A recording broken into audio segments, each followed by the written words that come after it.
भूल गए जब स्मृति ईरानी टमाटर और आलू गले में डाल करके डांस कर रही थी किसानों के साथ, तब क्या हुआ था? तब भारतीय जनता पार्टी वाले परजीवी थे तब। अब बच्चन से इन्होंने ज़्यादा सीख लिया आजकल। बच्चन साहब के साथ इतने ऐड करा देते हैं, कॉलर ट्यून भी चलवा दी थी कोरोना की। तो इनके साथ तकलीफ ये है कि ये फिल्मी अंदाज में ज़्यादा जीते हैं।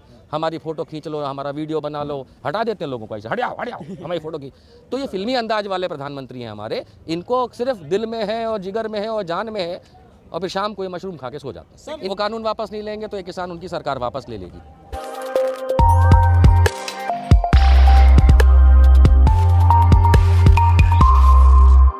बहुत शर्मनाक बात है, किसी भी भारतवासी को परजीवी इसलिए नहीं कहा जा सकता कि उनके खिलाफ जा रहा है। भारत की सरकार है, भारत की सरकार को थोड़ा सा संयम बरतना चाहिए।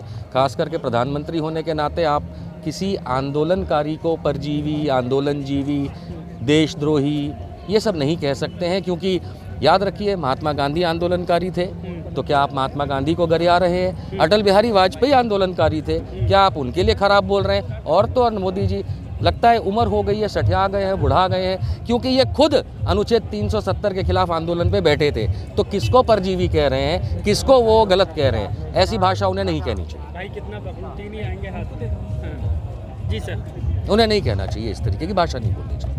आंदोलन के बारे में कह रहे हैं कि आंदोलनकारियों को घर चले जाना चाहिए, बातचीत से मसले का हल निकाला जाएगा। बातचीत हो चुकी है, बातचीत करने में कुछ है नहीं, काले कानून है, इन्हें वापस लेना पड़ेगा। ज़बरदस्ती किसी पे थोपा नहीं जा सकता। लाखों करोड़ों किसान बेवकूफ़ नहीं है। जो सरकार में बैठे चंद लोग हैं जिन्हें पता भी नहीं है कि किसानी चीज़ क्या होती है, वो 60% मेरे भारत की जनसंख्या को बेवकूफ़ ना समझें, अनपढ़ ना समझें, गंवार ना समझें और इस तरीके से बिहेव ना करें कि उन्हें सब पता है और इन्हें कुछ नहीं पता।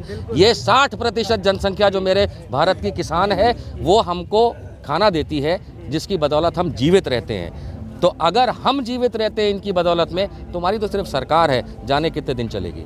सर, जिस तरह से आंदोलनकारियों को घर जाने की बात कहना, परजीवी कहना, नहीं जाएंगे। ऐसा लग रहा है कि प्रधानमंत्री पूरे मूड में हार गए, कानून वापस नहीं लेंगे। हार गए, वो कानून वापस नहीं लेंगे तो ये किसान उनकी सरकार वापस ले लेगी। हार गए मोदी जी, आप हार चुके हैं।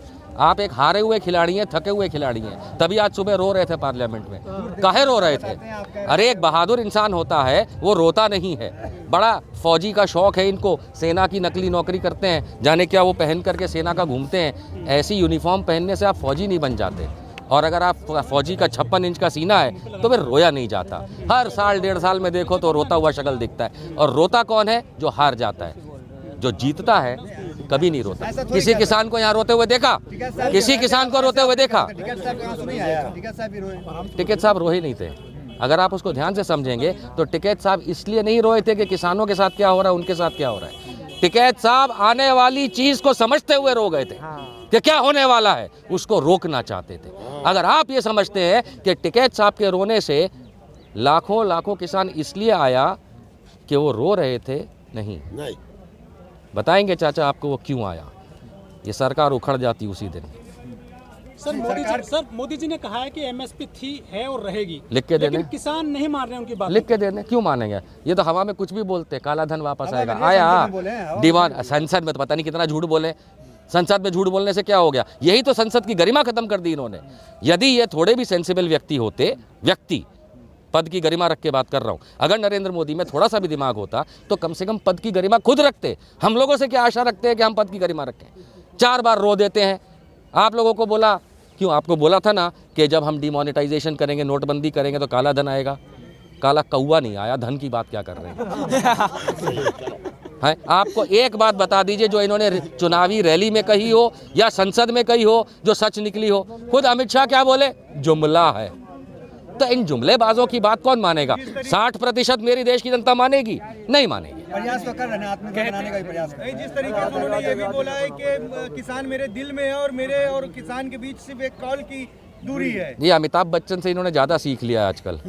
बच्चन साहब के साथ इतने ऐड करा देते हैं, कॉलर ट्यून भी चलवा दी थी कोरोना की। तो इनके साथ तकलीफ ये है कि ये फिल्मी अंदाज में ज़्यादा जीते हैं। हमारी फ़ोटो खींच लो, हमारा वीडियो बना लो, हटा देते हैं लोगों को ऐसे, हट जाओ हमारी फ़ोटो की। तो ये फिल्मी अंदाज वाले प्रधानमंत्री हैं हमारे। इनको सिर्फ दिल में है और जिगर में है और जान में है, और फिर शाम को ये मशरूम खा के सो जाते हैं। इनको कोई काम। सर रिहाना ट्वीट करती है तो भारत के लोग कहते हैं, कुछ लोग, कि इससे देश की बदनामी हो रही है, लेकिन जब हाथरस में बिटिया के साथ में घटना होती है तब किसी की बदनामी नहीं होती है। किस तरह से दिखते हैं इस बात को? देखिए, माफ़ कीजिएगा, मैं दोनों चीज़ों को अलग करके देखता हूँ। जो क्राइम होता है इस देश के अंदर, गुनाह जो हो रहा है, तो अगर हम गुनाह की बात करेंगे, माफ़ कीजिए, रोज़ हो रहा है और हमारी सरकारें विफल रही हैं उस चीज़ को कंट्रोल करने में। चाहे वो योगी आदित्यनाथ की सरकार हो, चाहे वो अमरिंदर सिंह की हो, चाहे बड़े बड़े मोदी जी की सरकार हो। लेकिन जब किसानों की बात हो रही है, सबको ये याद रखना चाहिए कि ये खेती प्रधान देश है। अगर हमारे किसानों के लिए हम भारतवासी और बाकी आम इंसान दूसरे देश का अगर बोलता भी है तो तकलीफ़ क्या है उसमें? अगर मोदी जी को ये लगता है या भारतीय जनता पार्टी को ये लगता है कि विदेशी लोगों ने तारीफ़ कर दी या समर्थन कर दिया तो ये भारत के खिलाफ की बात हो गई, तो ये बताओ, हाउडी मोदी में क्या करने गए थे आप अमेरिका में क्या करने गए थे? आप खुद जाके दूसरे देशों के प्रचार करते हो वहाँ के इलेक्शन के लिए। जब आप फ्रांस में कुछ हो जाता है, फ्रांस में बम ब्लास्ट हुआ, तो अब मोदी जी ने ट्वीट किया। दूसरी जगह कोई गुनाह हो जाता है तो मोदी जी ट्वीट करते हैं। इस देश पे ये 3 काले कानून लाके इतना बड़ा गुनाह मोदी जी कर रहे हैं, उस पर काहे नहीं ट्वीट करते? किसान मेरे दिल में है। अरे छोड़ो किसान को, आपको हम दिल में रखते हैं, आप घर से जाइए। कह रहे हैं कि कोई भी फैसला मोदी सरकार लेती है तो कुछ लोगों को विरोध करना ही है।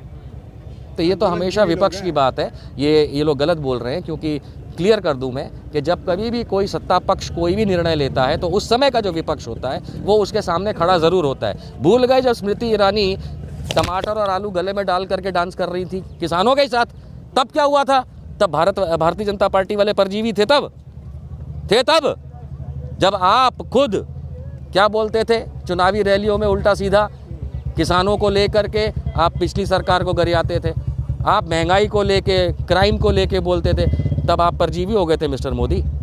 अगर नहीं हुए थे तो आज दूसरे परजीवी नहीं है। सर जो मोदी सरकार है उसने जितने फैसले लिए हैं, चाहे नोटबंदी हो, GST हो, 370 हो, 35 हो, 3 तलाक हो, किसान कानून हो, किसी पे भी उसने बैक गैप तो लिया नहीं आज तक भी। लिया ना, NRC रोल बैक किया कि नहीं किया?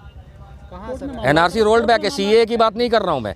NRC खुद आप भूल गए, पिछले साल फरवरी में यही दिल्ली के अंदर रामलीला मैदान के अंदर कौन रो रहा था? उस समय भी रो रहा था, जब बात करेंगे तब आना।